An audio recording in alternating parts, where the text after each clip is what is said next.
coucou, si tu le saches, je suis ravie de vous retrouver ce soir pour vous faire un tirage, un exemple de tirage avec l'oracle du Tao.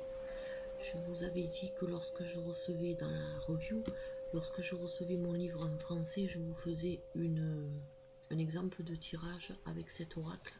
Il y a un tirage qui est très intéressant. Donc ça y est, je l'ai reçu, je suis contente car il est très beau, c'est un beau livre. Il est mat sur le côté, brillant au milieu, il est très bien présenté.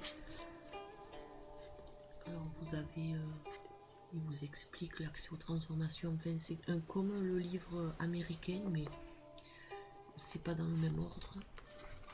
C'est-à-dire que les symboles, contrairement à l'américain, vous les avez à la fin. Voilà. Mais bon, à part ça, il n'y a pas grand chose qui change, sauf la langue. Au moins là, je comprends ce qui est écrit, surtout pour l'interprétation des cartes, c'est important. Alors pour ce tirage-là, j'ai besoin donc de mon livre, de mon jeu bien sûr, et puis de 3 pièces. Alors c'est des sapèques, ça peut être des sapèques chinois si vous en possédez. Sinon moi dans mon cas ce sont 3 pièces très anciennes, des francs qui datent de 1922, qui sont en laiton.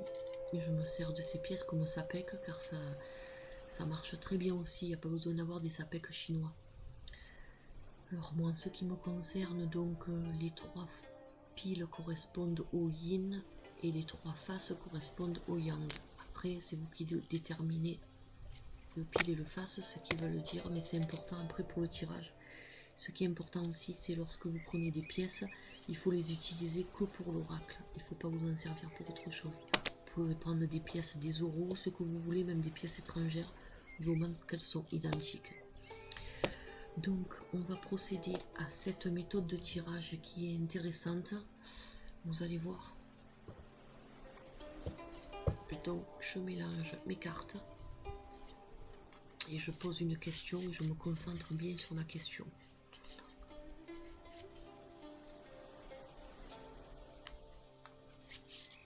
Alors, ma question c'est: dois-je demander une mutation professionnelle?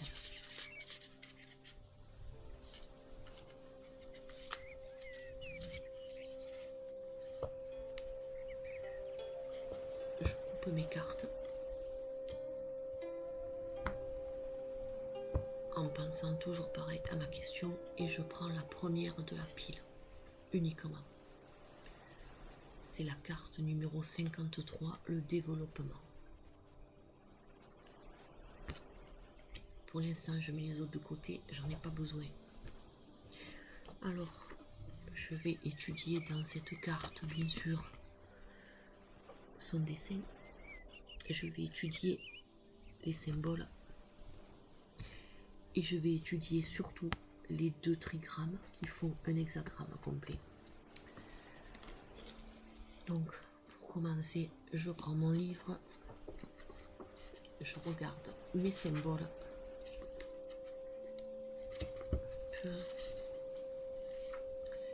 Alors, j'ai le symbole, le pictogramme.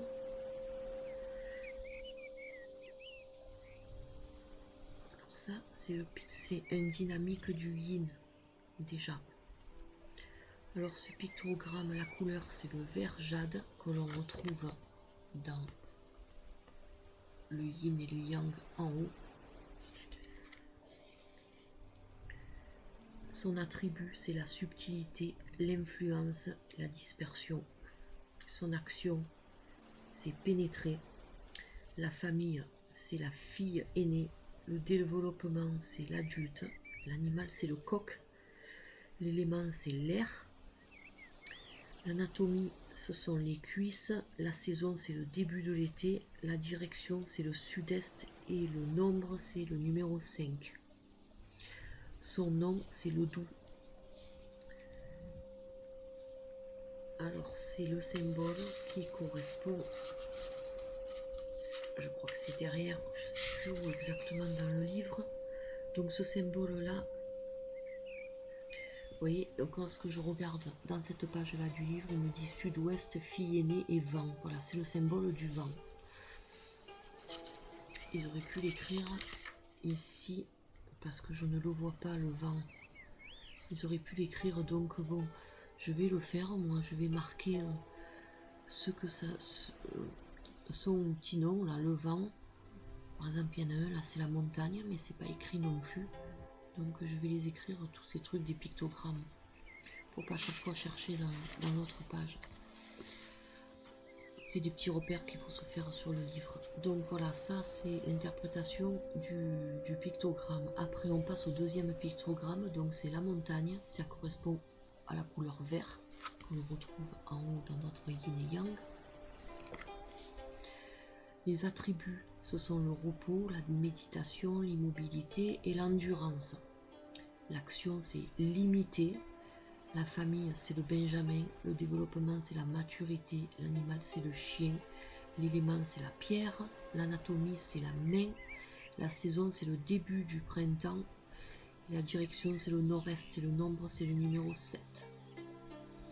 Donc moi, par rapport à ma question, en fait, c'est plus l'action qui m'intéresse de cette carte et les attributs, donc le repos, la méditation, l'action, c'est-à-dire limité, et pour l'autre, c'est l'influence, la dispersion, et l'action, c'est pénétrer. Donc en fait, ça correspond un peu, ça me dit quand même, déjà, j'ai une petite orientation par rapport à ma question, donc il me dit quand même de limiter mes actions, hein. Moi j'ai tendance à foncer, donc pénétrer, voilà, foncer dans le tas. Donc influence, donc être influencé par les autres personnes avec qui je parle.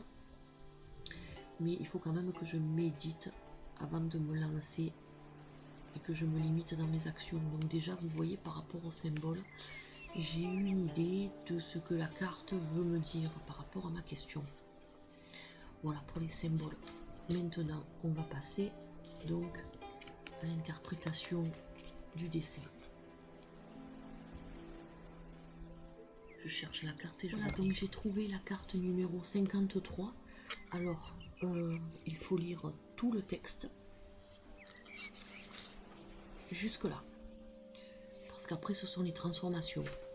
Alors je vais pas tout vous lire parce que c'est juste un exemple de tirage pour vous aiguiller un peu sur ce tirage qui est très intéressant. Je vais pas tout vous lire, je vais lire juste un petit passage. Quelle que soit la direction que vous avez choisie, seul ou avec une autre personne, il est sage durant les périodes de développement de maintenir votre attention sur l'instant présent et d'éviter de rêver au futur.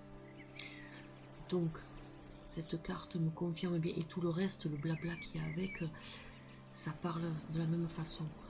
Donc ça me confirme bien ce que les symboles veulent me dire. Cette carte en fait me dit de faire attention, d'éviter de faire n'importe quoi. Par rapport à ma question qui est, dois-je demander une mutation professionnelle? Car comme on sait ce qu'on a mais on ne sait pas ce qu'on va avoir. Voilà. Donc cette carte me met en garde. Mais moi, avec ce tirage-là, j'ai la possibilité d'approfondir ma question et de demander si je peux avoir une transformation, c'est-à-dire demander un peu plus en détail ce que je peux faire si je veux vraiment arriver à mon but. Alors c'est là que vont rentrer en scène nos pièces. Vous n'êtes pas obligé de demander la transformation, mais bon, si vous faites un tirage qui a une carte, le but c'est justement de demander la transformation, de développer un peu plus la réponse de votre oracle. Alors je pose mon livre, je vais prendre un petit papier et je vais noter mes 2 trigrammes.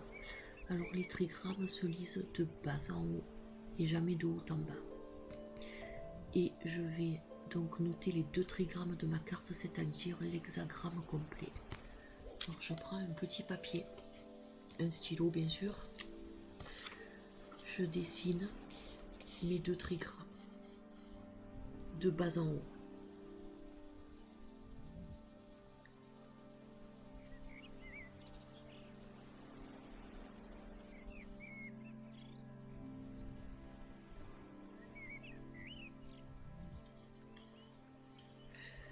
Voilà pour le trigramme de cette carte. Je vais noter maintenant son numéro, c'est la carte 53, et ça donc c'est mon hexagramme de départ. Et je souhaite connaître mon hexagramme de transformation. S'il y a transformation, car c'est pas obligé qu'il y ait transformation. Alors je mets mon petit papier sur ma carte que je mets de côté pour le moment. Je prends mes 3 sapèques. Je les mélange en pensant très fort à ma question et en fait je vais faire 6 tirages. Donc chaque lancer correspond à une ligne que je vais lancer de bas en haut en posant ma question pour les 6 lancers. C'est parti, je pose la question dans ma tête.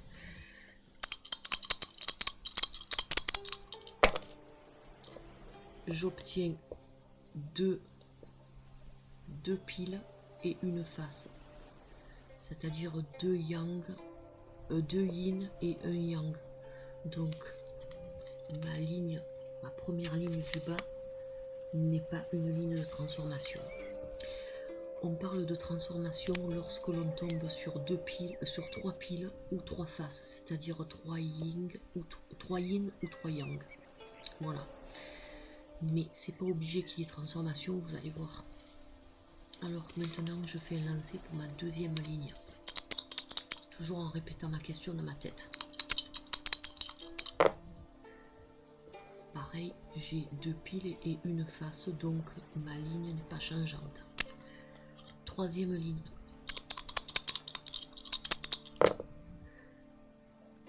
Toujours pareil, j'ai 2 piles et une face, donc ma troisième ligne non plus n'est pas changeante.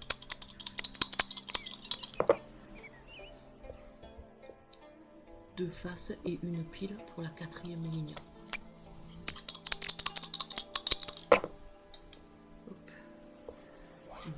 Deux piles et une face pour la cinquième ligne. J'aimerais quand même qu'il y ait du changement car je voudrais vous expliquer un peu, mais si ça ne se fait pas, c'est pas grave, je vous expliquerai quand même. Ah voilà, donc là, j'ai pas fait exprès, j'ai 3 faces. Donc 3 faces, c'est un yang. Ma 6e ligne, donc ce lancer que j'ai fait pour celle-là, est un yang aussi. Donc 2 yang qui tombent ensemble, c'est-à-dire une ligne yang et un jeté de yang, va devenir un yin. Donc je mets une croix devant pour m'indiquer que cette ligne-là est une ligne qui va être transformée. Par contre, je tiens à vous préciser que si pour cette ligne yang, j'étais tombé sur 3 piles, c'est-à-dire 3 yin, ma ligne n'aurait pas été transformée. Elle est transformée uniquement si le jeté en fait correspond exactement à la ligne là. Un autre exemple, par exemple, vous voyez la ligne qui est coupée, la 4e ligne là, c'est une ligne yin. En faisant mon tirage, si en fait j'étais tombé sur 3 piles, c'est-à-dire un yin, il aurait été transformé en une ligne continue, une ligne pleine. Par contre, si lors de mon lancer j'étais tombé sur 3 faces, c'est-à-dire un yang, une ligne pleine, je n'aurais pas transformé ma ligne, je l'aurais laissée telle qu'elle. J'espère que c'est clair car c'est un peu confus quand on n'a pas l'habitude du viking. Mais ça de toute façon il vous l'explique bien dans le livre. Je vais vous lire le passage, ce sera peut-être plus clair que mon explication. Alors, je suis là, excusez-moi. Je veux vous expliquer les choses comme il faut car si vous faites ce tirage là, je veux pas que vous vous embrouillez. Alors voilà. Lorsque vous obtenez 3 côtés yang, cela correspond à un trait yang, c'est-à-dire plein, éventuellement mutant. Et lorsque vous obtenez 3 côtés yin, cela équivaut à un trait yin, c'est-à-dire un trait coupé, éventuellement mutant aussi. En dehors de ces deux cas, toute autre combinaison, quelle qu'elle soit, ne sera pas prise en considération. C'est-à-dire les combinaisons que j'ai eues tout à l'heure. Deux faces et un pile, c'est-à-dire deux yang et un yin, vous voyez. En effet, le point essentiel dans cette méthode est qu'un lancer de pièces ne détermine une transformation que si le résultat obtenu, entre parenthèses, 3 yang égale un trait plein ou 3 yin égale un trait coupé, est identique au trait correspondant de l'hexagramme de départ. Voilà, ils vous disent bien, est identique au trait correspondant de l'hexagramme de départ, ce que je vous expliquais là. Donc moi, mon lancer est identique à ce trait-là, donc il devient un trait de transformation. Alors, je vous donne un exemple. Si, par exemple, le quatrième trait de l'hexagramme de départ est un trait yang, c'est-à-dire un trait plein, et qu'à votre quatrième lancer de pièces, vous obtenez 3 côtés yang, un trait plein, il y a correspondance et c'est le signe d'une transformation. Donc, j'explique. Parce que c'est un peu farfelu. Donc, mon quatrième lancer correspond à mon quatrième trait. Admettons, dans leur exemple. Et le quatrième lancer me donne un trait plein, et mon trait dessiné sur ma quatrième ligne est déjà un trait plein. Donc, il y a transformation, il devient automatiquement un trait coupé. Voilà. Donc, le trait yang de départ va devenir yin dans le nouvel hexagramme. C'est ce que je vous expliquais. Par contre, si vous obtenez 3 côtés yin ou une combinaison quelconque, quelle qu'elle soit, il n'y a pas de correspondance et donc aucune transformation du trait en question. Vous redessinerez alors ce trait tel quel dans votre nouvel hexagramme. Voilà. Donc j'espère que c'est clair. C'est ce que je vous expliquais tout à l'heure.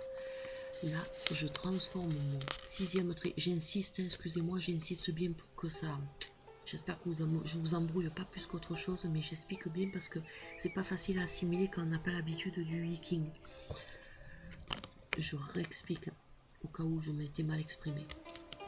Donc ce trait-là est un yang au départ, car c'est un trait plein. En faisant mon tirage de pièces, je suis tombée sur le yang, donc automatiquement, il y a transformation. Si au tirage de pièces j'étais tombé sur un tirage de yin, il n'y aurait pas eu de transformation et pourtant j'avais les 3 piles aussi. Donc vous voyez, c'est pas obligatoirement une transformation, les 3 piles ou les 3 faces. Voilà pour ce petit intermède. Donc maintenant, ce que je vais faire, je vais plus vous embêter avec tous ces trucs. Je vais prendre un autre papier et je vais dessiner mon hexagramme de transformation. Alors pour ce faire, je vais dessiner exactement les mêmes lignes, sauf celle-ci, je vais la transformer en un yin. C'est parti.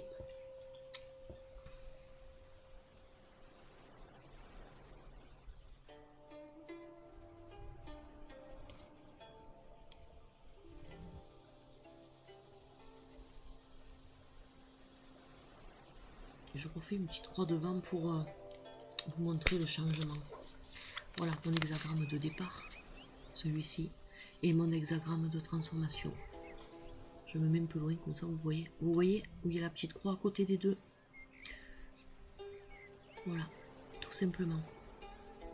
Donc cet hexagramme de transformation va me donner une autre carte que celle-ci. Donc l'hexagramme de départ, je le pose sur ma carte. Et là, je vais regarder sur mon livre. Donc je prends le livre américain car le tableau est plus grand. Vous verrez mieux à la cam. Car dans le livre original en français, le tableau est en noir et blanc et il est plus petit. Donc pour la cam, ce sera pas facile. En plus, il est à l'intérieur du livre. Alors je vais pencher un peu plus la cam, comme ça peut-être que vous verrez mieux.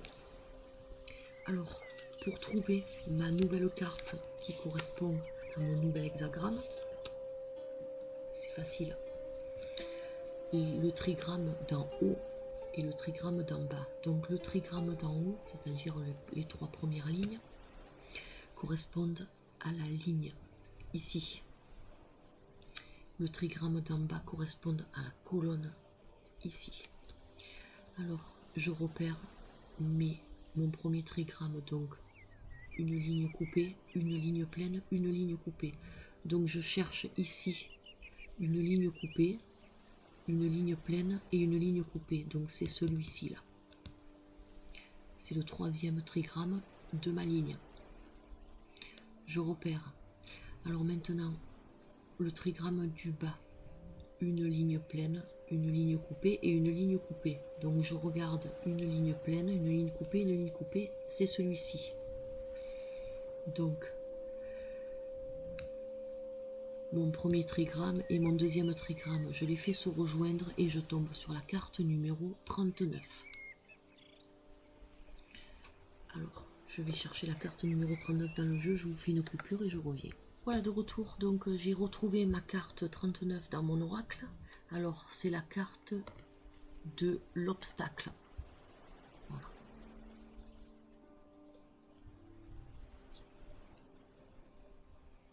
Et comme vous pouvez le voir, je vais vous les mettre à côté. C'est exactement le même hexagramme que celui que j'ai dessiné.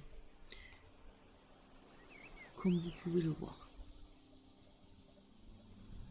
Les deux trigrammes de la carte correspondent aux deux trigrammes que j'ai dessinés. Voilà. J'espère que vous suivez bien. Donc, ça, je note sur mon petit papier que c'est la carte numéro 39 et que c'est mon hexagramme de transformation ou mutation, c'est pareil. Donc je me retrouve avec mon hexagramme de départ qui me dit de faire attention, de ne pas me précipiter, et mon hexagramme de transformation. Donc je reviens avec le livre pour l'interprétation de mon hexagramme de transformation. Voilà, donc je prends le livre comme notice un peu car c'est la première fois que je fais ce tirage. Alors il me dit donc la première étape, c'est tout ce qu'on a fait là. Maintenant la deuxième étape, désolé, le message complémentaire de l'oracle Tao. Alors maintenant que vous avez lancé 6 fois les pièces de monnaie, déterminé les traits mutants et dessiné le nouvel hexagramme, donc c'est ce qu'on a fait, lisez le commentaire associé à l'hexagramme de départ, c'est-à-dire celui-ci. Donc on va pas le relire car je l'ai lu tout à l'heure. Le commentaire, c'est-à-dire le commentaire, ce que veut dire le dessin. Consultez ensuite le texte correspondant au trait mutant que vous venez de déterminer. Il se trouve à la suite du texte principal concernant l'hexagramme. Alors ça veut dire que je vais reprendre cette carte là et je vais lire le trait mutant, c'est-à-dire le 6e trait. Alors, donc dans mon livre je prends la carte, en plus c'est bien ce livre parce que vous voyez il y a un petit marque-page pour ne pas perdre ma page. Je retourne sur la carte numéro 53 et je vais lire, vous allez voir, la 53 elle est là, le développement. Donc je vais pas je vais pas vous lire le texte en entier, sinon ça va prendre des plombs pour la vidéo. Je vais pas vous relire non plus le petit truc que j'ai lu tout à l'heure. Je vais directement lire. Voilà, vous voyez les transformations. Donc trait inférieur, deuxième trait, troisième trait. Et je vais lire donc le trait d'en haut, c'est-à-dire le trait supérieur. Alors que me dit le trait supérieur? Quand votre développement intérieur atteint un certain stade de maturité, vous découvrez que les autres sont attirés vers vous et peuvent même essayer d'exprimer cette attirance en suivant votre exemple. Que cela ne vous embarrasse pas, ni ne vous monte à la tête. La vraie humilité éprouve de la compassion pour les autres, quel que soit le stade où ils en sont sur le chemin. C'est quand même assez compliqué à cerner. Donc, je vois pas trop ce que ça a est ma question. Je pense peut-être que, vu que je veux avancer, évoluer dans mon emploi et demander donc une mutation professionnelle pour pouvoir évoluer, il se peut que d'autres personnes aient envie de suivre mon exemple. Voilà, et que je ne dois pas être embarrassée s'ils prennent la décision de suivre mon exemple. Et il ne faut pas non plus que ça me monte à la tête. Donc moi je le vois comme ça car le trait doit correspondre bien sûr à la question que j'ai posée. Vous mettrez dans les commentaires si vous voyez les choses autrement. De toute façon c'est juste vraiment pour vous montrer un exemple de tirage qu'on peut faire avec cet oracle. C'est pas du tout pour me faire... je vous le dis carrément, j'ai pas du tout envie d'avoir une mutation professionnelle, je suis très bien où je suis, c'est vraiment pour l'exemple. Alors, donc, j'ai lu mon trait supérieur, c'est-à-dire mon trait mutant.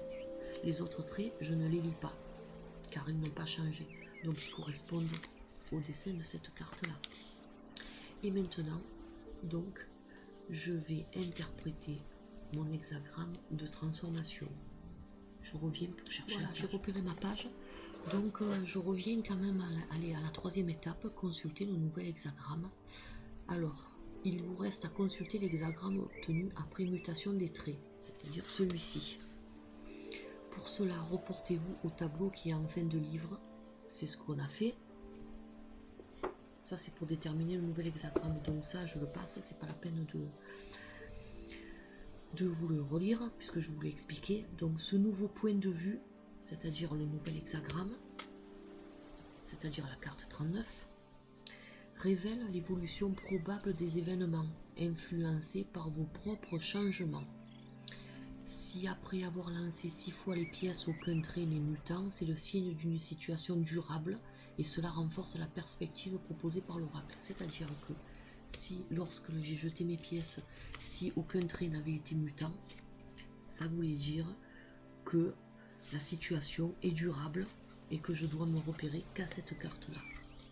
J'ai eu un trait mutant, donc je dois écouter ce que cette carte, la 39, a à me dire.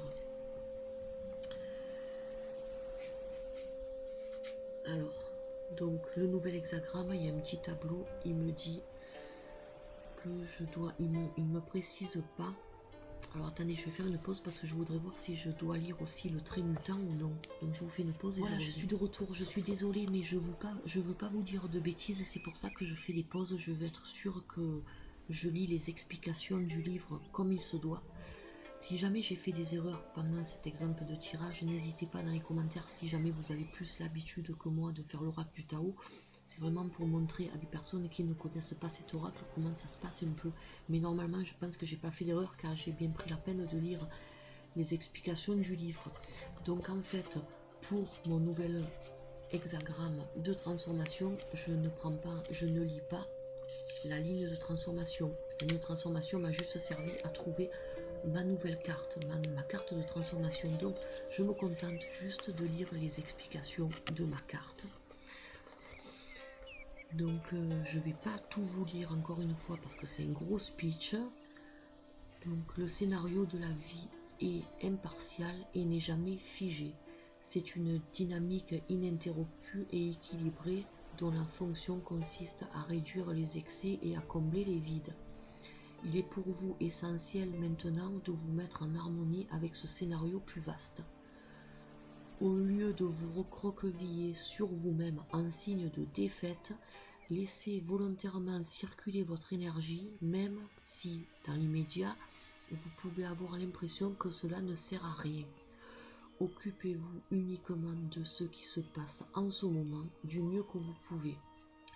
Si vous acceptez de persévérer en allant dans le sens du courant, au lieu de lui résister, non seulement vous survivrez, mais vous réussirez. En assumant la responsabilité de vos choix, vous pouvez vaincre même ce qui est apparemment insurmontable. Je ne vous lis pas tout le reste parce que c'est trop long, je vous lis le dernier paragraphe. Parce que, comme je vous disais tout à l'heure, c'est juste un exemple, mais bon, ça répond quand même à cette question. Vous voyez, c'est ce que je vous disais l'autre fois dans la review. C'est pas un oracle qui vous dit l'avenir, c'est un oracle qui vous guide et qui vous donne les conseils si vous voulez changer quelque chose dans votre vie ou dans vos actes. Voilà, il vous indique la meilleure façon de le faire. et ça c'est très intéressant. Donc voilà pour ce premier exemple de tirage avec l'oracle du Tao. J'espère que bon, je vous ai pas trop embrouillé avec mes explications. Donc la prochaine vidéo avec cet oracle là qui est très très riche, très complet et très intéressant à pratiquer. Donc le prochain tirage, je vous expliquerai donc une méthode que j'ai repérée. C'est la méthode d'équilibrage et d'harmonisation yin et yang. C'est un tirage on ne se sert pas des pièces, on n'a pas besoin de faire les transformations, et je pense pas. Peut-être que oui, on verra la prochaine fois. Donc voilà, c'est la prochaine vidéo avec cet oracle, je vous ferai ce tirage là, qui a l'air très intéressant aussi. Voilà, bah écoutez, je vous dis à bientôt. J'espère que cette vidéo vous aura aidé si vous voulez pratiquer le tirage avec une seule carte, avec l'oracle du Tao, que je prends soin de remettre dans cette petite boîte.